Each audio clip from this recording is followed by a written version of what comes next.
얼음뼈 환상이라는 제목으로 우리가 말씀을 한번 묵상해 보겠습니다. 우리 성도님들 이스라엘에 기록된 문서 중에 탈무드라고 많이들 들어보셨죠? 탈무드에 보면 지혜서입니다. 그래서 이 탈무드에 보면 이런 얘기가 있습니다. 어느 날 여행하는 길에서 두 사람이 만납니다. 각자가 다른 곳에서 여행을 시작했다가 어느 순간 함께 만나게 되고, 그리고 그 두 사람이 함께 여행을 같이 시작합니다. 살아온 환경이 다릅니다. 그런데 두 사람을 자세히 들여다보니까 한 사람은 욕심이 굉장히 많은 욕심쟁이입니다. 그리고 또 한 사람은 질투가 굉장히 많은 질투쟁이입니다. 욕심쟁이와 질투쟁이 이 두 사람이 우연히 만나게 되었고, 그리고 함께 여행을 하기 시작합니다. 그런데 여행을 하던 어느 날 그 두 사람에게 천사가 찾아옵니다. 그래서 이 두 사람이 천사가 자신들에게 찾아와서 얼마나 기쁜지 또 감격을 가지고 함께 즐겁게 여행을 시작합니다. 그래서 천사가 함께 동행을 합니다. 그런데 한참을 가다가 이제 갈림길이 나옵니다. 그래서 천사가 얘기합니다. 이 갈림길에서 이제 당신들과 헤어져야겠습니다 라고 얘기를 합니다. 그래서 이 두 사람은 어떨까요? 섭섭할 거잖아요. 그죠? 같이 천사가 동행해서 정말 기뻤는데 시간이 어느 정도 지난 다음에 이제 갈림길에서 헤어져야 된다라고 얘기하니까 굉장히 슬펐습니다. 그런데 이 천사가 이 두 사람에게 얘기를 합니다. 내가 당신들과 헤어질 텐데 헤어지기 전에 두 사람에게 내가 선물 하나씩 드리겠습니다. 당신들에게 선물 하나씩 드리겠습니다 라고 제안을 합니다. 그러면서 이렇게 얘기합니다. 먼저 말하는 사람에게 어떤 소원이든지 내가 들어주겠습니다. 먼저 말하면 그 소원이 무엇이든지 분명히 당신에게 이루어질 것입니다 라고 얘기를 합니다. 그리고는 잠시 있다가 또 이렇게 얘기합니다. 그런데 나중에 말한 사람에게는 먼저 말한 사람의 2배를 들어드리겠습니다. 그래서 먼저 말하면 내가 소원을 즉시 들어주는데 나중에 말한 사람은 어떻습니까? 그 사람의 앞에서 얘기했던 사람의 소원의 2배, 무엇이든지 간에 내가 2배를 들어드리겠습니다 라고 얘기를 합니다. 그래서 천사가 그렇게 두 사람에게 웃으면서 얘기를 했습니다. 그런데 두 사람이 고민에 빠진 겁니다. 오랜 시간이 흘러갑니다. 아무리 기다려도 두 사람이 얘기를 하지 않습니다. 왜 그럴까요? 욕심쟁이는 이렇게 생각합니다. 내가 만약에 얘기를 했다가 욕심이 많으니까 나보다 저 사람이 2배를 받는다, 이걸 용납을 못하는 겁니다. 또 질투쟁이도 그렇습니다. 속으로 생각하기를 나보다 상대방이 갑절을 더 받는다는 것에 대해서 질투가 나서 저 사람이 2배를 더 받는다라고 생각하는 것 때문에 도저히 질투가 나서 말을 할 수가 없습니다. 그래서 이 욕심쟁이와 이 질투쟁이가 입을 다물어서 말을 하지 않습니다. 그 천사가 어떻게 하겠습니까? 가야 되니까 이제 얘기할 때가 됐지 않느냐, 얘기하라라고 얘기하니까 성질이 급한 욕심쟁이가 먼저 얘기를 합니다. 그런데 어떤 얘기를 하냐면 옆에 있는 질투가 많은 이 질투쟁이의 멱살을 잡습니다. 그리고 하는 얘기가 빨리 얘기하라고. 만약에 지금 얘기하지 않으면 내가 너를 죽이겠다 라고 욕심쟁이가 질투쟁이의 멱살을 잡고 얘기합니다. 그래서 이 질투쟁이가 어떻게 했을까요? 하는 수 없잖아요. 죽인다 그러니까 하는 수 없이 그냥 못 이기는 척 하면서 얘기를 합니다. 천사에게 자기의 소원을 얘기합니다. 눈이 하나가 장님이 되었으면 좋겠습니다. 눈 하나가 멀었으면 좋겠습니다 라고 천사에게 소원을 얘기합니다. 누구 눈일까요? 자기의 눈 하나가 멀었으면 좋겠다라고 그렇게 천사에게 소원을 얘기합니다. 그 순간 어떤 일이 벌어졌을까요? 질투쟁이는 이렇게 표현해서 죄송합니다. 애꾸가 되고 욕심쟁이는 두 눈을 다 잃고 장님이 되었습니다. 이것이 탈무드에 나오는 얘기입니다. 욕심과 질투를 다스리지 못하면 내 눈도 멀고 상대방의 눈도 멀 수 있다라는 지혜입니다. 우리는 어떻습니까? 내 속에 이 욕심과 질투가 가득하지는 않습니까? 때로는 욕심 때문에 내 눈이 멀기도 하고 때로는 질투 때문에 상대방을 아프게 하는 혹시 그런 우리의 모습은 아닌지 우리가 한번 생각해 보면 좋을 것 같습니다. 하나님을 믿어도 욕심이 있고 질투가 있잖아요. 그죠? 그 속에 우리가 나는 하나님 믿으니까 절대 욕심이 없다. 나는 하나님을 믿으니까 질투란 것을 생각해 본 적이 없다. 라고 말할 수 있는 사람은 아마 아무도 없을 겁니다. 우리 속에는 다 욕심이 있고 질투가 가득합니다. 그래서 모르는 사람이 잘 되고, 그죠? 모르는 사람이 잘 되면 우리가 전혀 신경 쓰지 않습니다. 그런데 가까이에 있는 사람들이 잘 되면, 그래서 오죽하면 사촌이 땅을 사면 이제 배가 아프다라는 얘기가 있겠습니까? 이렇다 우리 가운데 보면 가까이에 있는 분들이 잘 되면 굉장히 우리 속에 질투가 생겨납니다. 그리고 그러한 일들로 욕심이 생겨납니다. 그래서 이 욕심으로 사람은 망하게 되고 질투로 사람은 망하게 되는 것입니다. 그러기 오늘 우리 성도님들이 한번 잘 생각해 보시기 바랍니다. 나는 욕심 때문에 혹시 내 눈이 멀진 않았는가? 내 욕심 때문에 상대방을 힘들게 하진 않는가? 내 질투 때문에 그렇진 않는가? 그래서 우리의 가정과 또 우리의 부부 관계에 있어서든지 또는 부모와 자식 간의 관계에 있어서든지 또는 형제 간에 또는 직장에서 동료 간에 또는 내가 속해 있는 그런 여러 공동체 안에서 혹시 나는 이러한 모습이 아닌지 우리가 한번 생각해 보면 좋을 것 같습니다. 그러면서 하나님 안에서 내가 어떤 모습을 살아가야 할지를 우리가 이 탈무드에 나와 있는 이 말씀을 통해서 우리의 지혜를 배울 수 있는 그런 시간이 되면 좋을 것 같습니다. 오늘 말씀을 한번 보시기 바랍니다. 오늘 말씀에 보면 하나님은 에스겔에게 얘기합니다. 마른 뼈가 가득한 골짜기로 이 에스겔을 데려갑니다. 그리고는 묻습니다. 이 뼈들이 살아날 수 있겠느냐라고 묻습니다. 그래서 하나님의 말씀을 따라서 에스겔은 어떻게 합니까? 하나님께서 뼈들을 향해서 명령하라라고 얘기하니까 뼈들을 향하여서 하나님의 말씀을 전합니다. 그러니까 그때에 이 말라 비틀어져 있던 뼈들이 일어나서 큰 군대가 되었다라고 얘기합니다. 그러면서 오늘 말씀해 보니까 소망 없는 자들에게, 그죠? 이스라엘 백성들에게 하나님은 다시 너희의 땅으로 돌아가게 하겠다. 그러면서 그 은혜 안에 너희가 살아가게 하겠다. 이것을 통해서 너희가 내가 여호와인 것을 분명히 알 것이다. 이것을 이루시는 분이 하나님임을 너희가 알게 될 것이다 라고 말씀하고 있습니다. 그래서 오늘 첫 번째 보면 마른 뼈들의 골짜기입니다. 뼈들이 살아나겠느냐라고 묻습니다. 1절에서 6절에 말씀합니다. 여호와께서 권능으로 내게 임재하시고 그의 영으로 나를 데리고 가서 골짜기 가운데 두셨는데 거기에 뼈가 가득하더라. 나를 그 뼈 사방으로 지나가게 하시기로 본즉 그 골짜기 지면에 뼈가 심이 많고 아주 말랐더라. 그가 내게 이르시되 인자야 이 뼈들이 능히 살 수 있겠느냐 하시기로 내가 대답하되 주 여호와여 주께서 아시나이다. 또 내게 이르시되 너는 이 모든 뼈에게 대언하여 이르기를 너희 마른 뼈들아 여호와의 말씀을 들을지어다. 주 여호와께서 이 뼈들에게 이같이 말씀하시기를 내가 생기를 너희에게 들어가게 하리니 너희가 살아나리라. 너희 위에 힘줄을 두고 살을 입히고 가죽으로 덮고 너희 속에 생기를 넣으리니 너희가 살아나리라. 또 내가 여호와인 줄을 너희가 알리라 라고 말씀합니다. 하나님은 에스겔에게 권능으로 임재해 주셨습니다. 그리고는 이 에스겔을 데리고 환상 가운데 데려가는 것입니다. 그러면서 이 에스겔을 데리고 한 장소를 보여주십니다. 그런데 그 장소가 어떤 장소입니까? 마른 뼈들이 가득한 골짜기다라고 얘기합니다. 그 마른 뼈가 가득한 골짜기로 환상 가운데에 에스겔을 하나님께서 인도하시고 있습니다. 그러면서 하나님이 질문을 던집니다. 에스겔에게 이 뼈들이 능히 살 수 있겠느냐라고 질문을 던집니다.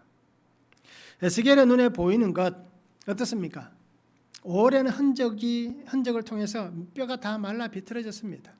해골과 같은 모습입니다. 에스겔의 눈에 보면 도저히 살아날 것 같은 그러한 모습은 보이지 않습니다.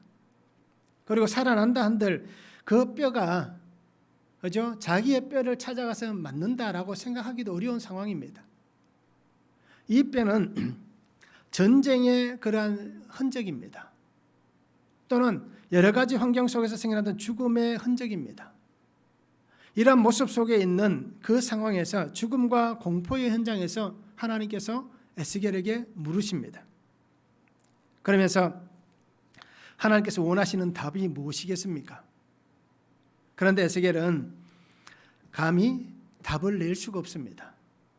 그렇잖아요. 하나님이 능히 이 뼈가 살 수 있겠느냐라고 질문하시지만 에스겔이 어떻게 대답하겠습니까?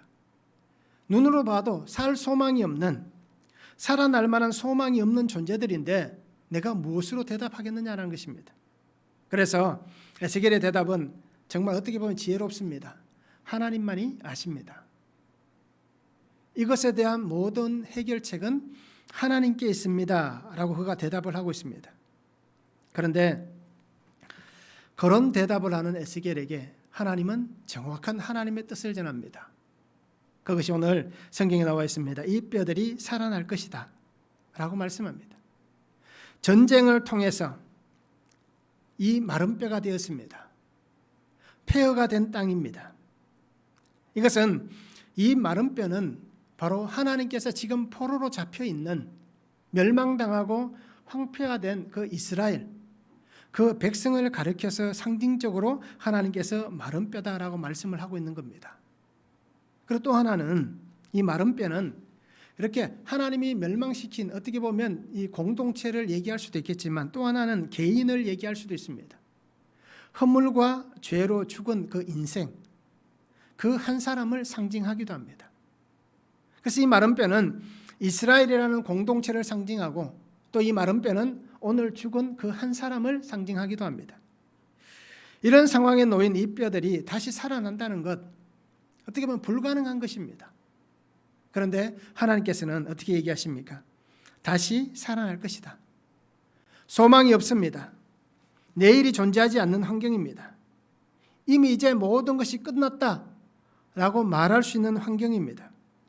더 이상은 안 돼 라고 말할 수 있습니다. 그런데 하나님께서는 뭐라고 말씀하십니까? 괜찮아. 다시 시작할 수 있어. 지금이 바로 그때야 라고 우리에게 말씀을 해 주시고 있습니다. 생명은 하나님의 의의 기준에 의해서 결정되는 것입니다. 모든 생명은 하나님이 결정하시는 것입니다. 그러기에 이 하나님의 결정 안에 있습니다. 하나님의 뜻 안에서 모든 것은 결정이 되어집니다. 마른 뼈가 살아나는데 필요한 것은 하나님의 말씀입니다. 하나님의 의, 하나님의 뜻만 있으면 이 마른 뼈가 살아날 수 있습니다. 즉 다르게 얘기하면 오늘 우리의 환경도 하나님만 계시면 살아날 수 있다라는 것입니다. 하나님께서 모든 것을 행하시는 것입니다. 그래서 오늘 성경에는 에스겔에게 하나님께서 말씀합니다. 하나님의 의가 무엇이냐?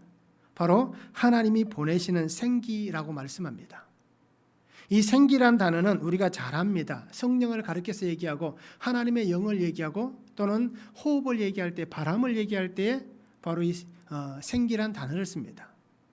그래서 우리가 창세기 1장 2절에 보면 여호와의 신이 수면 위에 운행하시니라 라고 얘기하실 때 그 여호와의 신이라는 그 단어가 바로 오늘 나와 있는 이 생기와 똑같은 단어입니다. 그래서 히브리어 루아흐란 단어를 똑같이 사용하고 있습니다. 그래서 이 하나님의 생기가 불면, 즉 하나님께서 임하시면, 하나님의 임재가 있으면 살아날 수 있다라는 것을 하나님께서 말씀해 주시고 있습니다. 그래서 하나님의 역사는 창조했을 때나 또 하나님의 역사는 지금 이 우주 속에 하나님의 섭리하시는 그 섭리하심 속에서나 또는 하나님께서 한 생명을 중생케 하시는 그 구속사적 그 은혜 안에서 동일하게 일어나는 것이다 라고 오늘 말씀해 주시고 있습니다.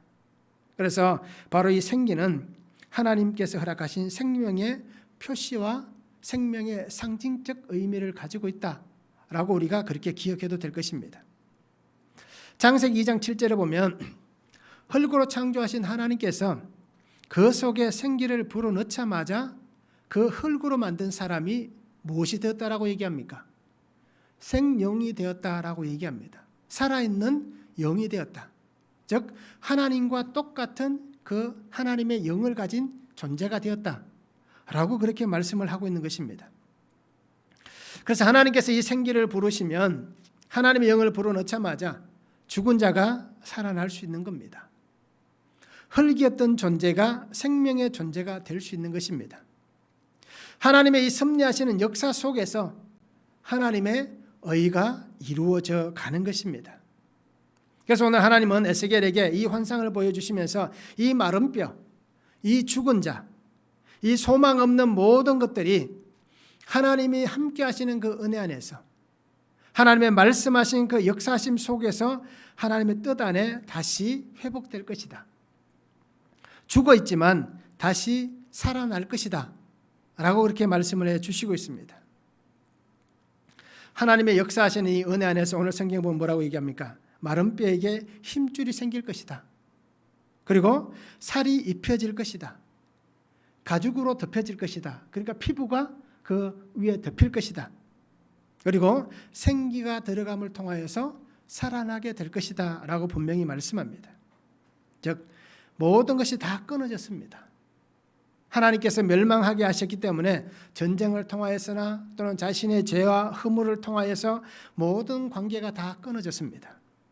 이 끊어졌던 관계 위에 하나님께서 다시 회복할 수 있는 그 은혜를 주시는 것입니다. 다 끊어져서 제각기 같습니다. 찾을 수 없습니다. 내 팔과 다리가 어디에 있는지 찾을 수가 없습니다. 그런데 그 모든 것이 새롭게 연결되어지는, 관계가 새롭게 세워지는 하나님의 은혜를 말씀해 주시고 있습니다. 그래서 하나님은 하나님이 임재하시는 그 은혜로 하나님의 역사가 일어날 것이다. 그리고 그 역사가 분명히 이루어질 것이다 라고 말씀해 주시고 있는 것입니다. 말씀을 한번 적용해 보시기 바랍니다. 지금 마른 뼈와 같은 절망의 상황에 혹시 놓여 있습니까? 그 절망의 한가운데에서 나는 생각할 때 살 수 없다, 더 이상 살아갈 수 없다 라고 여기고 있는데 하나님께서 내게 묻습니다. 살 수 있겠느냐? 라고 묻습니다. 그때 하나님께 무엇이라고 대답하시겠습니까? 한번 말씀을 잘 적용해 보시기 바랍니다. 나에게 물으신다면 내가 무엇으로 대답하겠습니까? 또 하나는 하나님의 은혜가 아니면 살 수 없는 나의 환경은 무엇입니까?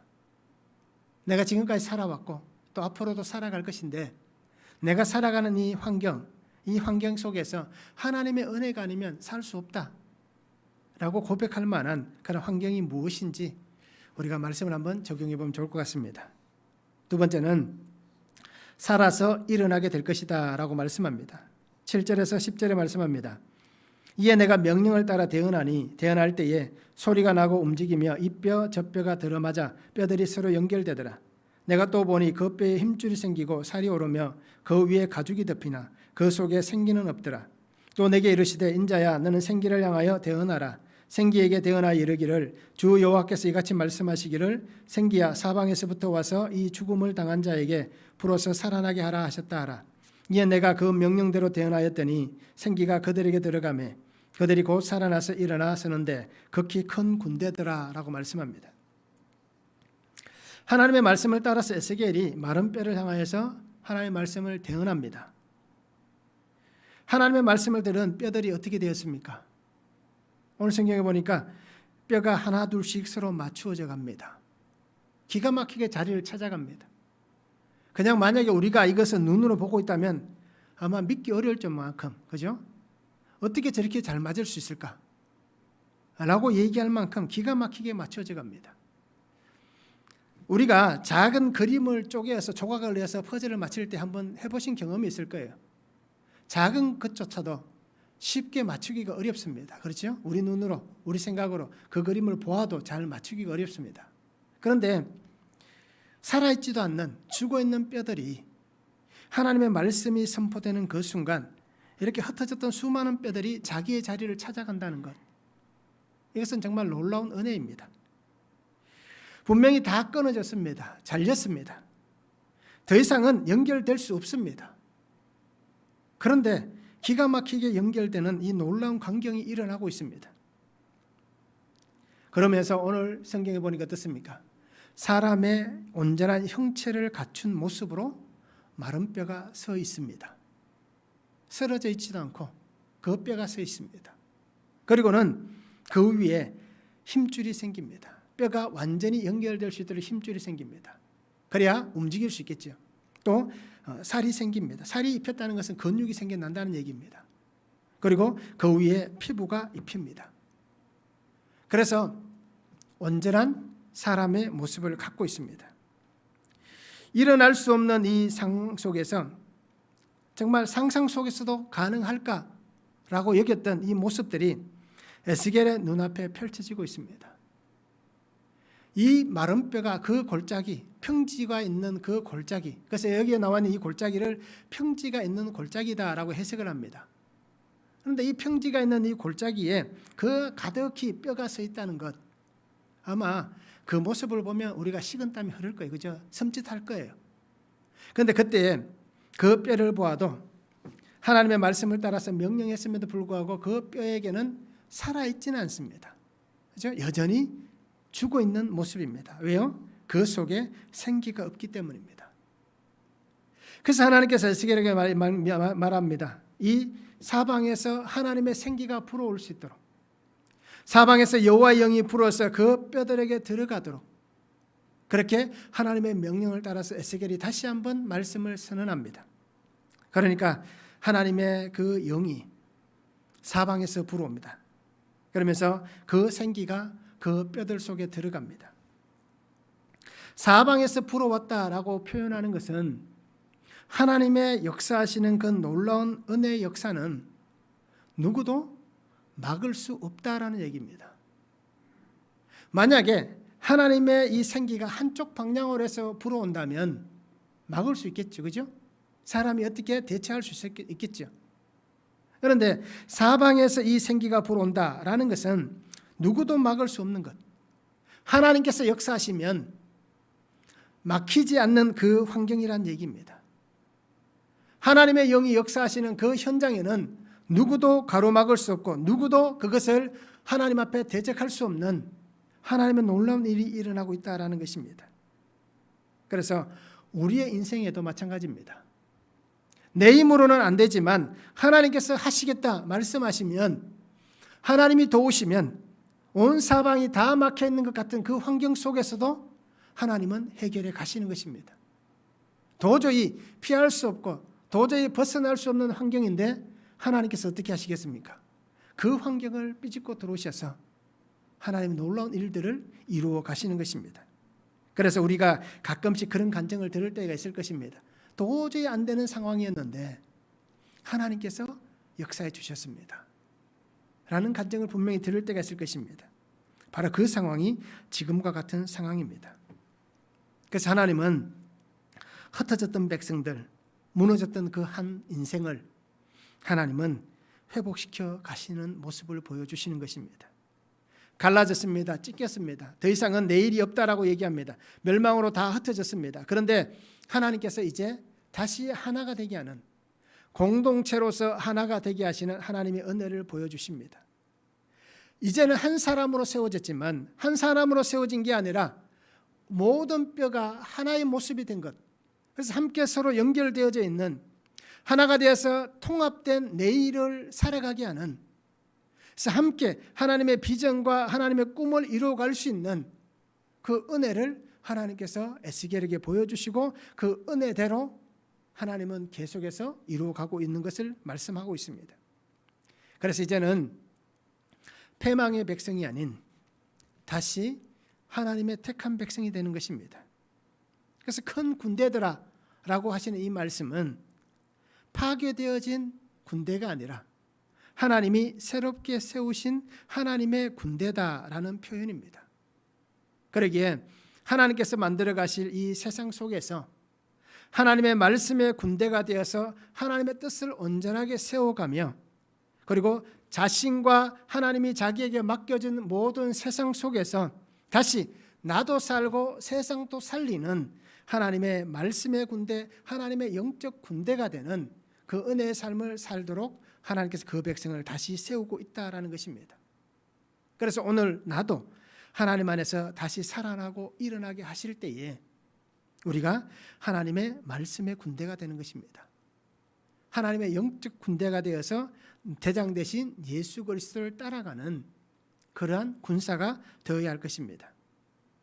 하나님의 말씀의 역사하심 안에서 분명히 회복의 역사가 일어났습니다. 그래서 절망 속에 있다 할지라도 하나님으로부터 오는 말씀을 붙잡으시기 바랍니다.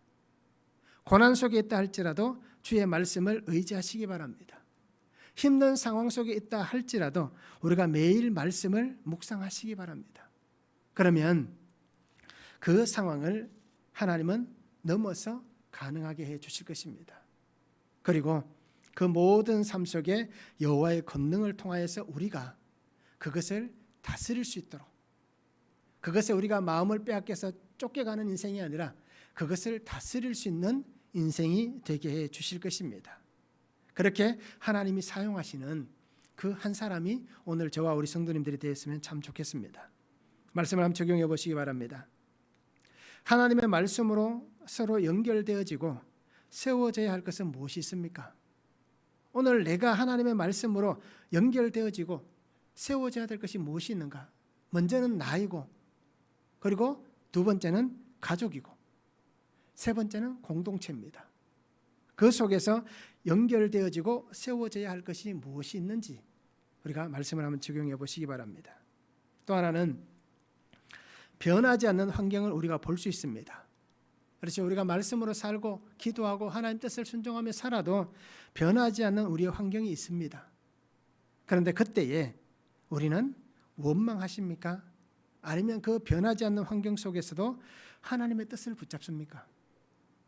나는 어떤 모습인지 우리가 말씀을 한번 잘 적용해 보시면 좋을 것 같습니다.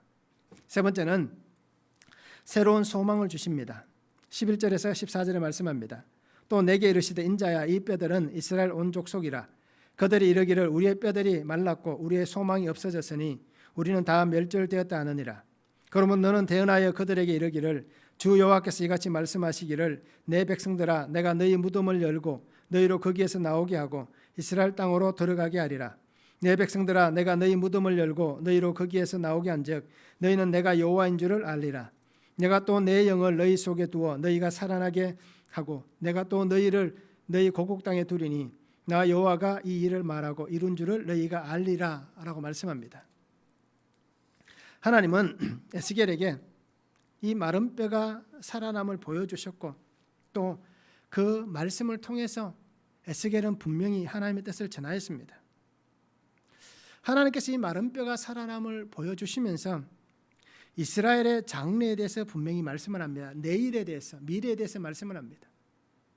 공동체와 또 개인이라고 말씀을 드렸습니다. 그러면 이스라엘이라는 이 공동체의 미래에 대해서도 말씀하시고 또 그 한 사람을 향해서도 동일하게 말씀을 하시는 것입니다. 그러면서 너희의 미래가, 장래가 희망이 있을 것이다 라고 말씀합니다. 마른 뼈를 보여주었을 때는 도저히 희망이 보이지 않습니다. 그런데 이 마른 뼈가 살아나는 환상을 보여주심을 통하여서 불가능한 일, 다시는 안 될 것이다 라고 여겼던 모든 것들, 이것이 하나님 안에서 가능한 일이 되고 된다라고 말씀을 해주시고 있습니다. 그래서 마태복음 19장 26절에 보면 예수께서 그들을 보시며 이르시되 사람으로는 할 수 없으나 하나님으로서는 다 하실 수 있느니라 라고 말씀합니다. 사람은 할 수 없습니다. 그런데 하나님은 하실 수가 있습니다. 멸망당한 나라가 다시 그 땅으로 돌아간다는 것, 그게 쉽겠습니까? 그리고 멸망당한 바로 그 다음이 아니라 70년이 지난 다음에, 그죠? 70년이 차면 너희가 돌아가게 될 것이다 말씀하시는데 이것은 사람으로서는 도저히 할 수 없습니다.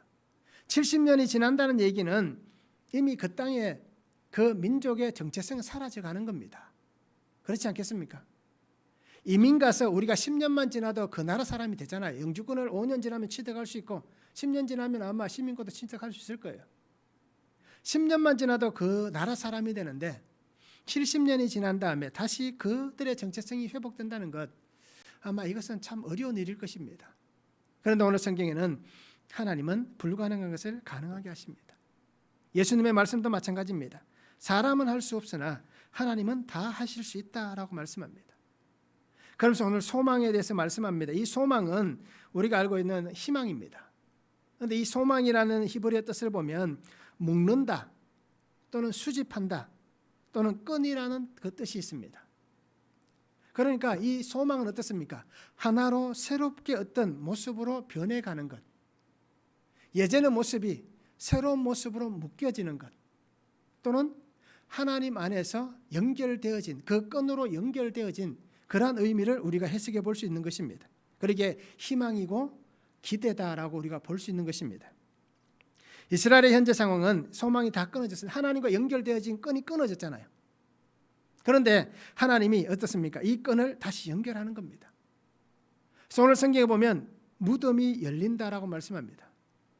무덤에 있는 상황과 똑같습니다. 그런데 하나님이 새로운 소망을 선포해 주심을 통하여서 그들이 무덤을 열고 거기서 나오게 될 것이다. 지금 너희가 멸망당한, 너희가 포로가 된 이 상황은 무덤 속에 있는 상황과 똑같아. 즉 우리가 오늘 힘들고 어려운 삶을 살아가는 그 환경은 무덤과 똑같은 상황일 수 있습니다. 그런데 하나님은 이 무덤을 열고 거기에서 나오게 하겠다. 소망이 없어 보이지만, 기대할 만한 것이 없어 보이지만 그 속에서 소망이 있다. 기대할 것이 없었는데 그 가운데 기대할 만한 것이 있다라고 말씀해 주시고 있습니다. 포로가 되어서 절망의 환경에 놓여 있습니다. 그런데 하나님은 내가 그 포로의 상황에서 건져주겠다라고 말씀합니다. 그러면서 다시 너희가 그 땅으로 돌아가게 될 것이다. 너희가 살았던 너희의 환경, 하나님이 약속해 주셨던 그 약속의 자리로 돌아가게 될 것이다. 적과 꿀이 흐르는 그 땅으로 너희를 돌이키겠다라고 말씀해 주시고 있습니다. 그래서 하나님은 죽음과 같은 환경을 새롭게 하겠다라고 말씀합니다. 그러면서 하나님은 그들 속에 내가 나의 영을 불어주겠다. 그러면서 하나님의 약속하신 그 구속의 은혜를 너희에게 이루어 가겠다라고 말씀하는 것입니다. 그래서 오늘 에스겔을 통해서 하나님 주신 이 소망은 바로 이 구속의 은혜입니다.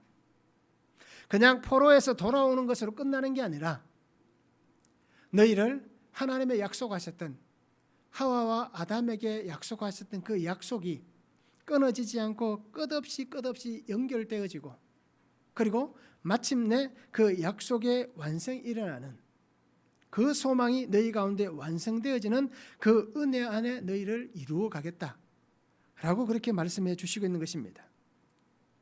중요한 것은 이 약속을 파기한 것이 하나님이 아닙니다. 그렇잖아요. 멸망당하고 황폐케 되고 쫓겨가고 죽은 자와 같은 이런 마른 뼈가 가득한 골짜기와 같은 상황을 하나님이 만드신 것이 아니라 사람이 만든 겁니다. 택함 받았다라고 얘기했던 이스라엘 민족이 그렇게 만들었습니다. 약속을 파기한 것은 자신들인데, 자신의 죄로 그 약속을 파기했는데 하나님은 그 약속을 다시 너희들에게 주겠다. 너희는 약속을 파기했지만 나는 그 약속을 파기하지 않았다. 이 약속이 끝까지 연결될 것이다. 그래서 나는 너희를 내 자녀로 삼겠다.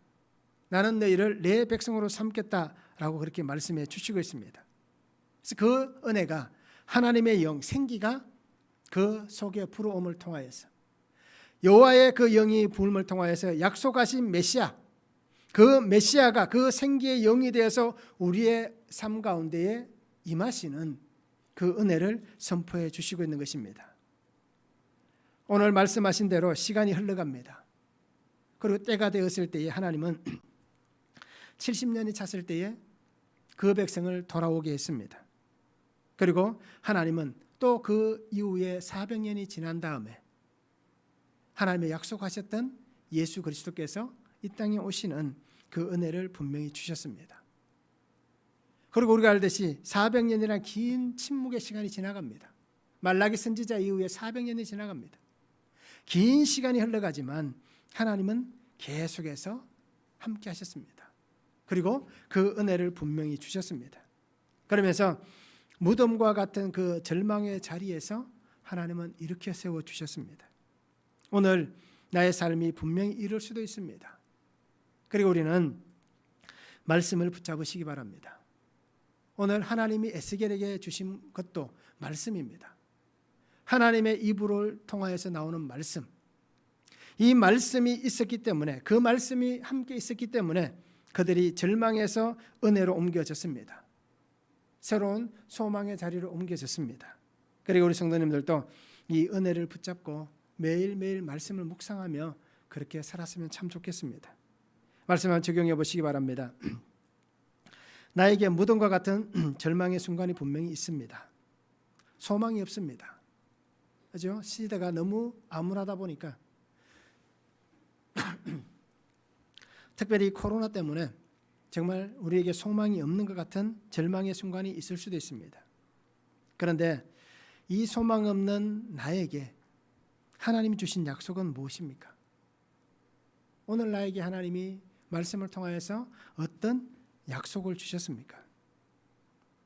또 하나는 나의 하나님이 주신 영이 분명히 있습니다. 그러기에 우리가 믿음을 갖고 있는 겁니다. 내 안에 보배이신 예수 그리스도가 계시는 겁니다. 그러기에 우리가 살아갈 수 있습니다. 그런데 예수님의 영이 있는 그 믿음의 삶을 내가 지금 살아가고 있는지, 나의 안에 하나님의 영이 있는데, 생기가 있는데 내가 그 생기로 살아가고 있는지, 즉 믿음으로 살고 있는지 우리가 말씀을 한번 적용해 보면 좋을 것 같습니다. 그렇죠? 성도들이 함께 살아가지만 그 속에 믿음 없이 사는 사람들도 있고, 그냥 가정의 평화를 위해서 오시는 분들도 있을 것이고, 때로는 어떤 본인의 어떤 이익을 위해서 오시는 분들도 있을 것이고, 그렇죠? 큰 교회는 그런 분들이 참 많습니다. 대형 교회일수록 너무 많은 사람들이 모이다 보니까 그 속에 여러 가지 모습이 있습니다. 그래서 아마 그런 말씀 들어보셨을 거예요. 90년대에 있었던 얘기인데요. 종교는 교양 과목이다라고 얘기하는 얘기가 있었습니다. 그래서 종교를 갖는 것은 교양이라는 겁니다. 사람을 만나기 위해서. 그리고 자기의 삶을 좀 더 잘 좋게 영위하기 위해서 그렇게 한다라고 얘기합니다. 그 교양 과목은 수업을 들을 때 선택할 수 있잖아요. 바로 그런 것을 얘기하고 있습니다. 그리고 우리 성도님들이 나의 안에 계신 그 하나님의 영, 예수 그리스도 안에서 내가 정말 믿음으로 잘 살아가고 있는지 우리가 말씀을 한번 적용해 보면 좋을 것 같습니다. 하나님은 오늘 소망 없는 자들에게 찾아왔습니다. 포로로 살아가면서 내일을 기약할 수 없는 자들에게 찾아왔습니다. 마른 뼈와 같은 그 삶에 찾아와 주셨습니다. 나는 생각지도 못했던 일들이 생겨날 수 있습니다. 질병이 찾아올 수도 있고요. 또는 경제적으로 어려움을 당할 수도 있고요. 때로는 어떤 노동을 해야 되는데 그러한 모습들이 어려움이 찾아올 수도 있고, 때로는 실직을 당할 수도 있고, 때로는 어떻습니까? 사업이 어려움 당할 수도 있고요. 수도 없이 많은 그러한 마른 뼈와 같은 환경이 내게 생겨납니다. 그런데 그때에 하나님께서 나를 약속의 땅으로 다시 들어가게 해주십니다. 모든 삶의 환경은 하나님 안에 있습니다. 이것을 우리가 인정하시기 바랍니다. 그래서 100% 오롯인 하나님을 인정하고 나는 100% 죄인이라는 것을 인정하면서 하나님의 말씀만을 우리가 바라볼 수 있기를 원합니다. 무덤과 같은 삶이 이제 끝내시기 바랍니다. 무덤과 같은 삶이라면 끝내시기 바랍니다. 그러면서 우리의 삶에 약속의 은혜만 있는, 그래서 피투성이가 되더라도 말씀만을 붙잡고 그 말씀에 붙어 살아가는 그러한 성도가 되었으면 참 좋겠습니다. 약속하신 하나님의 영, 예수 그리스도의 영을 우리에게 부어주셨습니다. 그리고 우리가 매일매일 살아가면서 하나님의 임재 가운데에 살아가면서 새 일을 행하실, 나에게 새 일을 행하실 그 하나님을 기대하시기 바랍니다. 그래서 우리는 나의 삶에 구속사의 역사가 흘러가는, 그리고 나의 삶에서만 이것이 끝나는 것이 아니라 우리의 자녀들에게 흘러가서 하나님 말씀하셨던 같이 나를 사랑하는 자에게 내가 천대까지 은혜 베풀겠다라고 약속하신 이 놀라운 구속의 역사가 우리의 가정 가운데 끊임없이 흘러갈 수 있도록 우리가 믿음으로 그렇게 살았으면 참 좋겠습니다. 그래서 오늘 말씀을 우리가 잘 기억하면서 마른 뼈와 같은 나의 모든 삶의 환경에 생명과 구원의 길의 역사를 이루시는 그 하나님의 온전함을 붙잡고 살아가는 삶이 되면 참 좋겠습니다. 그래서 저와 우리 성도님들이 이 은혜를 가지고 살아서 나중에 하나님 그때 이렇게 나에게 역사해 주셨습니다. 이 아름다운 고백으로 우리의 공동체를 우리의 가정을 더 복되게 세울 수 있는 그 삶이 되면 참 좋을 것 같습니다. 기도하시겠습니다. 사랑의 아버지 하나님 감사합니다. 오늘도 우리에게 주신 말씀을 바라봅니다. 아버지 하나님 믿음으로 살아가게 하시고 하나님 말씀의 능력과 은혜로 살아가게 하여 주시옵소서. 마른 뼈와 같은 삶의 환경입니다. 그러나 그 속에 생기가 있어서 살아갈 수가 있고 나와 함께 하시는 아버지의 그 권능의 역사심의 은혜로 인하여서 내가 살아갈 수가 있고 가장 중요한 십자가에 죽으셨던 그 예수 그리스도께서 나를 살리신 그 생명의 은혜로 살아갈 수가 있습니다. 질것과 같은 내가 보배이신 예수 그리스도를 품고 살아가는 은혜를 주셨습니다. 그리고 아버지 하나님 주님 안에서 새로운 소망으로 나아가게 하시고 약속의 그 은혜가 날마다 이루어지는 그 기대를 품고 살아가게 하시고 하나님과 함께 동행함을 통하여서 믿음의 은혜로 나와 모든 환경을 살리시는 하나님의 뜻 안에서 순종하며 살아가며 더 섬기고 헌신하는 귀한 믿음의 삶이 되도록 주님 축복하여 주시옵소서. 그래서 언제나 어디서나 성령의 역사심을 따라서 하나님 주신 그 귀한 사명을 잘 감당하며 예수 그리스도의 생명의 복음을 선포하며 살아서 정말 하나님께서 허락하신 그 은혜의 풍성함이 날마다 이 땅 가운데 넘쳐 흐르도록 귀하게 쓰임받는 성도의 삶이 되도록 주님 은혜 위에 은혜를 다하여 주시옵소서. 감사를 드리며 예수 그리스도의 이름으로 기도하옵나이다. 아멘.